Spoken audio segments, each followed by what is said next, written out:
in 2011. What you're talking about there was our blacksmithing skill set. So we were able to buy a bunch of junk weapons from the vendor, and then using our blacksmithing skills, we're able to break those down into their component parts. And each weapon type has specific parts. There is a core to the weapon, there may be a hilt, there may be wraps on it. By building up your skills, you can even add things like gem slots and stuff like that to it. And really that lets you take a lot of the items within the world, try to deconstruct them, and there's chances, depending upon your blacksmithing skill, as to whether you're going to get usable components to then build your items. But if you get those things and you can construct them together, you can craft some of the more awesome weapons within the game. And it's really important, like in the demo we crafted some daggers that had an ice effect on them. It's really important that we show that. We show that on the daggers when they're sitting on your hip. When you attack an enemy, you apply that ice effect to the enemy. Say it was a fire effect. If we slotted a fire gem into a sword and you attacked an enemy, it would ignite them on fire. And then the systems of all those things, that fire damage that's applied numerically underneath. We have certain enemies within the game, the boggarts. They're made of wood. They're these small creatures that fight in packs. And so when you use fire attacks on them, because they're made of wood, it does even extra damage. So that kind of link of all the visual aspects in the game, the systemic aspects of the game, all through into the combat, as well as the numbers that are behind all the combat. It's really important to show that within the game. Combat's kind of taken a back seat. That's always been something that's driven me personally nuts about the RPG genre. And so our goal was to take all of the things that are important to an RPG, the choice of which weapons you use, the choice of your armor, the stats you employ, the attributes you have, and make those inform the power of a combat system that's actually real-time, very responsive, and a lot of fun to play. So it was a lot of work trying to get those two things, those two very different pieces to work together, but we think we did a pretty good job at this. We have a full fighting game engine underneath the hood in Reckoning.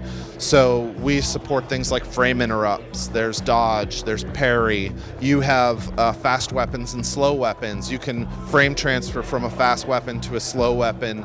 We have build-up attacks that have that risk and reward of you're building the power of the attack, but if someone hits you in the middle, they'll interrupt it. And all of those animations flow together perfectly and smoothly.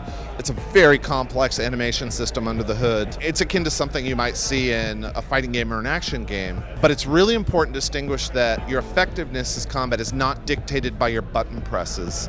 It's dictated by the statistical choices, the weapon you chose, the destiny you chose, the skills that you have built up. That's the really thing that's deciding the win or lose factor for your combat. But when it feels really great in hand, it's very responsive, that just makes it feel all the better. You know, we really wanted people to feel familiar with the dialogue system. We've not kind of gone and tried to reshape the entire thing. What we want to do, though, is we want players that are really interested in the dialogue to have all those options. They can get a lot of deep backstory from any of the NPCs in the game. They can find out lots of deep information about a quest and maybe hints about how to go about doing them. Or they could rely, based on the UI, to just choose the first option, which is always the through line main portion of a quest. If you're someone that doesn't like to read a lot of dialogue or listen to the story and you really want to get onto the action parts, you can go ahead and accept those straight away. So we always want to make sure the UI serves the player and it doesn't force the player to do things they don't want to do. So, for example, our loot system, anytime you loot an enemy or a chest, you can actually equip an item directly from that loot screen. You can also junk an item directly from that loot screen, or you can just put it in your bag. And you're able to compare to what you have on your person already right in that loot bag. If you like going into the menus of the inventory screens and comparing all your weapons and itemizing them and choosing which are junk and choosing which you want to break down for blacksmithing, we allow you to do that. If you don't want to do those things, we give you the UI opportunities to not have to.